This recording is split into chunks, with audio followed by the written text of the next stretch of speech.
Pittsburgh's oldest newspaper is closing. Drone 11 flew over the Post-Gazette as the paper announced it will stop publishing in May after more than 200 years. And to say that it is the end of an era really is an understatement for a paper that is nearly as old as the United States. Thanks for joining us at 6. I'm Lisa Sylvester. And I'm Gordon Lash. News of the surprise shutdown is rippling across the region tonight, with Mayor Corey O'Connor echoing what many are feeling as he said, quote, "I think we are all shocked to hear the news."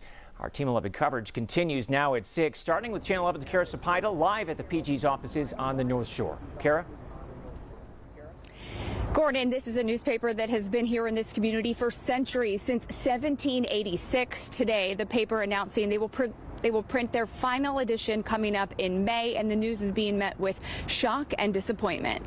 Think about what the Post-Gazette has done for this community since its founding, since the first pioneers came over the Allegheny Mountains. After nearly 2.5 centuries, workers at the Pittsburgh Post-Gazette are preparing to print a final edition.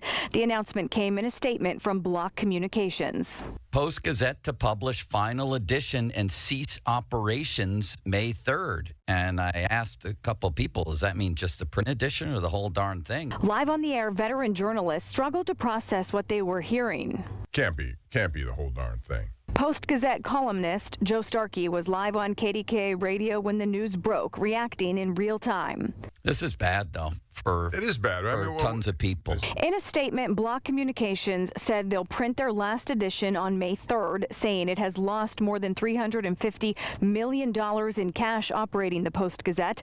The company saying in part, quote, "Despite those efforts, the realities facing local journalism make continued cash losses at this scale no longer sustainable." The statement also cites recent court decisions that would require the Post-Gazette to operate under a 2014 labor contract. The U.S. Supreme Court just rejected the company's attempt to change health insurance coverage for union workers. This also comes just months after the end of a nearly 3-year strike. The Newspaper Guild of Pittsburgh put out a long statement saying, in part, instead of simply following the law, the owners chose to punish local journalists and the city of Pittsburgh.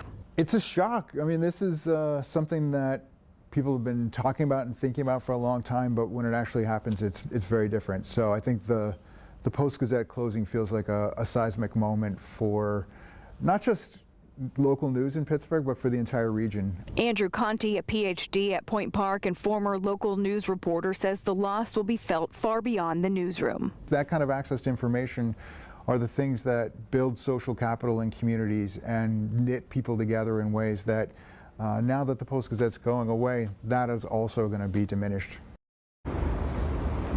Now, at the end of the statement sent out by the Block family today, they said they are proud of the service the Post-Gazette has provided to Pittsburgh and will exit with their dignity intact. Live tonight on the North Shore, Kara Sapida, Channel 11 News.